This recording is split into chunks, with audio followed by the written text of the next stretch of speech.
ಹೊಸಕೋಟೆ ಬಿರಿಯಾನಿ ಸಖತ್ತಾಗಿರುತ್ತೆ. ಬೆಳಗ್ಗೆ ನಾವೆಲ್ಲ ಹೋಗ್ತೀವಿ ಅಂತ ಹೇಳಿ ಫ್ರೆಂಡ್ಸ್ ಏನಾದರೂ ಪ್ಲಾನ್ ಮಾಡಿದರೆ ನೀವು ಈ ಸ್ಟೋರಿ ನೋಡಲೇಬೇಕು. ಹೊಸಕೋಟೆ ಬಿರಿಯಾನಿ ತಿನ್ನೋದಕ್ಕೆ ನೀವೇನಾದರೂ ಹೋಗ್ತಾ ಇದ್ದೀರಾ, ಮೊದಲು ನೀವು ಈ ಸ್ಟೋರಿಯನ್ನು ನೋಡಲೇಬೇಕು ಪೂರ್ತಿಯಾಗಿ.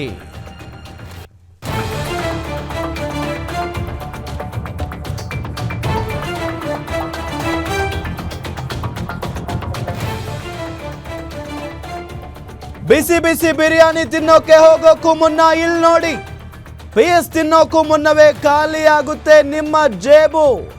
ಹೊಸಕೋಟೆ ಬಿರಿಯಾನಿ ತಿನ್ನಲು ತೆರಳಿದ್ದ ವಿದ್ಯಾರ್ಥಿಗಳನ್ನ ಸುಲಿಗೆ ಮಾಡಿದ್ದಾರೆ. 4 ವಿದ್ಯಾರ್ಥಿಗಳನ್ನ ಅಡ್ಡಗಟ್ಟಿ ಕಿಡಿಗೇಡಿಗಳು ಸುಲಿಗೆ ಮಾಡಿದ್ದಾರೆ. ಸುಲಿಗೆ ಮಾಡಿ ಒತ್ತೆಯಾಳಾಗಿ ಇರಿಸಿಕೊಂಡಿದ್ರು ದುಷ್ಕರ್ಮಿಗಳು. ದುಷ್ಕರ್ಮಿಗಳಿಂದ ಪ್ರತಿಷ್ಠಿತ ಕಾಲೇಜಿನ ವಿದ್ಯಾರ್ಥಿಗಳನ್ನ ಸುಲಿಗೆ ಮಾಡಲಾಗಿದೆ. ಹಣ ಹಾಗೂ ಮೊಬೈಲ್ ಸುಲಿಗೆ ಮಾಡಿ ವಿದ್ಯಾರ್ಥಿಗಳಿಗೆ ಹಿಂಸೆ ಕೊಟ್ಟಿದ್ದಾರೆ. ಆವಲಹಳ್ಳಿ ಪೊಲೀಸ್ ಠಾಣಾ ವ್ಯಾಪ್ತಿಯಲ್ಲಿ ನಡೆದಿರುವಂಥ ಘಟನೆ ಇದು. ಪ್ರಕರಣ ದಾಖಲು ಮಾಡಿಕೊಂಡು ಸುಲಿಗೆ ಮಾಡಿದ್ದ ಅಂದರೆ ನೋಡಿ, ಈಗಾಗಲೇ ಪ್ರಕರಣವನ್ನು ದಾಖಲು ಮಾಡಿಕೊಳ್ಳಲಾಗಿದೆ. ಸುಲಿಗೆ ಮಾಡಿದ್ದ KG ಹಳ್ಳಿಯ ಅರ್ಫಾತ್ ಮಹಮ್ಮದ್ ಅರೆಸ್ಟ್ ಆಗಿರೋದು. ಇವರೆಲ್ಲ ಅಲ್ಲಿ ಸಾಕಷ್ಟು ಜನ ಹೋಗ್ತಾರೆ ಅನ್ನೋದು ಇವ್ರಿಗೆ ಭಾಳ ಚೆನ್ನಾಗಿ ಗೊತ್ತಿದೆ. ಸೊ ಹಾಗಾಗಿನೇ ಅಲ್ಲಿ ಪ್ಲಾನ್ ಮಾಡಿದ್ದಾರೆ. ದುಡ್ಡು ಹೆಂಗಾದರೂ ಮಾಡಬೇಕಲ್ಲ, ಈ ಕೆಲಸಕ್ಕೆ ಇಳಿದಿದ್ದಾರೆ. ಅಂದರೆ ಆದಷ್ಟು ಅಲ್ಲಿ ಕಾಲೇಜು ಹುಡುಗಿರೇ ಜಾಸ್ತಿ ಹೋಗ್ತಾರೆ ಹೊಸಕೋಟೆ ಬಿರಿಯಾನಿಗೆ. ಅದು ಕೂಡ ಬೆಳಗ್ಗೆ 3 ಗಂಟೆ 4 ಗಂಟೆಗೆಲ್ಲ ಹೋಗ್ತಾರೆ. ಎದ್ದು ಕಾರ್ಗಳನ್ನು ಬೈಕ್ಗಳನ್ನು ತೆಗೆದುಕೊಂಡು ಹೋಗ್ತಾರೆ. ಅವರೇ ಇವರ ಟಾರ್ಗೆಟ್ ಆಗಿರೋದು. ಬಾಗಲೂರು ವ್ಯಾಪ್ತಿಯ ಪ್ರತಿಷ್ಠಿತ ಕಾಲೇಜಿನಲ್ಲಿ ವಿದ್ಯಾರ್ಥಿಗಳು ವ್ಯಾಸಂಗ ಮಾಡ್ತಾ ಇದ್ರು. 2 ಪ್ರತ್ಯೇಕ ಬೈಕ್ಗಳಲ್ಲಿ ಮುಂಜಾನೆ ಹೊಸಕೋಟೆ ಬಿರಿಯಾನಿ ತಿನ್ನುವುದಕ್ಕೆ ಫ್ರೆಂಡ್ಸ್ ಎಲ್ಲ ಹೋಗಿದ್ರು. ಬಿರಿಯಾನಿ ತಿಂದು ವಾಪಸ್ ಬರುವಾಗ 6 ಗಂಟೆ ಸುಮಾರಿಗೆ ಈ ಘಟನೆ ಆಗಿರೋದು.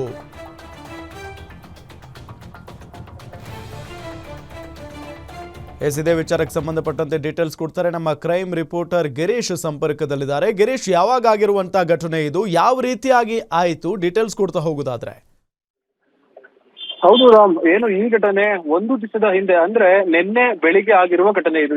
4 ಜನ ಪ್ರತಿಷ್ಠಿತ ರೇವಾ ಕಾಲೇಜಿನಲ್ಲಿ ಇಂಜಿನಿಯರಿಂಗ್ ಪದವಿಯನ್ನ ಪಡೆದಿರುವ ಹುಡುಗರು 4 ಜನ ಇದ್ದಾರೆ. ಅವರು 2 ಬೈಕಿನಲ್ಲಿ ಹೊಸಕೋಟೆಯಲ್ಲಿ ಬಿರಿಯಾನಿ ಅಂದ್ರೆ ಮುಂಜಾನೆ ಸುಮಾರು 5:30 ಸಮಯಕ್ಕೆ ಅವಲಹಳ್ಳಿ ಏನಿದೆ KR ಹತ್ರ, ಅಲ್ಲಿ ಮೇಡಳ್ಳಿಯ ಇಂಜಿನ ನಿಲ್ದಾಣ ಅಂತ ಏನ್ ಕರಿತೀವಿ, ಅದು ಬಿದರಳ್ಳಿ ಅಂತ ಹೇಳ್ತಾರೆ. ಆ ಬಿದರಳ್ಳಿಯಲ್ಲಿ ಇವರು ಹೋಗಿ ಸಿಕ್ಕಾಕೊಂಡಿರ್ತಾರೆ. ಅಂದ್ರೆ ಇವರು ಮ್ಯಾಪ್ ಅನ್ನ ಬಳಸ್ಕೊಂಡು ಹೋಗ್ತಾ ಇರ್ತಾರೆ.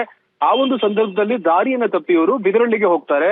ಅಲ್ಲಿ ಏನಾಗುತ್ತೆ ಅಂತ ಅಂದ್ರೆ ಒಂದು ಧಾರ್ಮಿಕ ಕಾರ್ಯಕ್ರಮದಲ್ಲಿ ಅನ್ಯ ಕೋಮಿನ ಯುವಕರು ಬಂದಿರ್ತಾರೆ KR ಅಲ್ಲಿ. ಸೊ ಅಲ್ಲಿಂದ ಅವರು ಬಿದರಳ್ಳಿಯ ಹತ್ತಿರ ಒಂದು ನಿರ್ಜನ ಪ್ರದೇಶದಲ್ಲಿ ಸುಮಾರು 7 ರಿಂದ 8 ಜನರ ಗ್ಯಾಂಗ್ ಏನಿದೆ ಅದು ಅಲ್ಲಿ ಸೇರಿರುತ್ತೆ. ಆ ಸಮಯದಲ್ಲಿ ಈ 4 ಜನ ಹುಡುಗರು ದಾರಿ ತಪ್ಪಿ ಅಲ್ಲಿಗೆ ಹೋಗ್ತಾರೆ. ಸ್ಥಳದಲ್ಲೇ ಸಿಕ್ಕಂತಹ ಏನು ಕಾಲೇಜು ವಿದ್ಯಾರ್ಥಿಗಳಿದ್ದಾರೆ, ಈ 4 ಜನರನ್ನ ಅಡ್ಡಗಟ್ಟಿ ಅವರನ್ನ ಹೆದರಿಸಿ ಬರೋಬ್ಬರಿ 40,000 ಕ್ಯಾಶ್, ಅದೇ ರೀತಿ 3 ಮೊಬೈಲ್ ಫೋನ್ ಆಗಿರ್ಬೋದು, ಅದೇ ರೀತಿ ಸುಮಾರು 1,20,000 ಹಣವನ್ನ ಫೋನ್ ಪೇ, ಗೂಗಲ್ ಪೇ ಮುಖಾಂತರ ಅವರು ಪಡಿತಾರೆ. ನಂತರದಲ್ಲಿ ಹೆಚ್ಚಿನ ಹಣಕ್ಕೆ ಇವರು ರೇವಾ ಕಾಲೇಜಿನ ವಿದ್ಯಾರ್ಥಿಗಳಿಗೆ ಡಿಮ್ಯಾಂಡ್ ಅನ್ನ ಮಾಡ್ತಾರೆ. ನಂತರದಲ್ಲಿ ಏನು ಆ ಹುಡುಗರು ರೇವಾ ಕಾಲೇಜಿನ ಹುಡುಗರಿದ್ದಾರೆ, ಅವರು ಬಾಗಲೂರು ಪೊಲೀಸ್ ಸ್ಟೇಷನ್ಗೆ ಮಾಹಿತಿಯನ್ನ ನೀಡಿದ್ರು. ಆ ಒಂದು ಸಮಯದಲ್ಲಿ ಬಾಗಲೂರು ಪೊಲೀಸ್ ಠಾಣೆಯಿಂದ ಅವಲಹಳ್ಳಿ ಪೊಲೀಸ್ ಠಾಣೆಗೆ ಮಾಹಿತಿ ಬರುತ್ತೆ. ಪೊಲೀಸ್ ಜೀಪ್ ಇನ್ನೇನು ಬರ್ತಾ ಇದೆ ಎನ್ನುವ ಸಂದರ್ಭದಲ್ಲಿ ಸ್ಥಳದಲ್ಲಿ 4 ಜನರನ್ನ ಬಿಟ್ಟು ಈ 8 ಜನರ ಪುಂಡರು ಅಲ್ಲಿಂದ ಪರಾರಿ ಆಗಿದ್ರು. ನಂತರದಲ್ಲಿ ಏನು ಪೊಲೀಸರು ಈಗ ಸದ್ಯದ ಒಂದು ಸಿಚುವೇಶನ್ ಅಲ್ಲಿ ಒಬ್ಬ ಆರೋಪಿಯನ್ನ ಅರೆಸ್ಟ್ ಮಾಡಿದ್ದಾರೆ. ನಂತರದಲ್ಲಿ ಬಾಕಿ ಇರುವ ಸುಮಾರು 6 ಜನ ಆರೋಪಿಗಳಿಗೆ ಪೊಲೀಸರು ಶೋಧ ಕಾರ್ಯವನ್ನ ನಡೆಸ್ತಾ ಇದ್ದಾರೆ. ಆದ್ರೆ ಇದುವರೆಗೂ ಸಹ ಯಾರೂ ಪತ್ತೆ ಆಗಿಲ್ಲ ಅನ್ನೋದು ಸದ್ಯದ ಮಾಹಿತಿ ರಾಮ್. ಓಕೆ, ಥ್ಯಾಂಕ್ ಯು ತಮ್ಮೆಲ್ಲ ಮಾಹಿತಿಗಾಗಿ.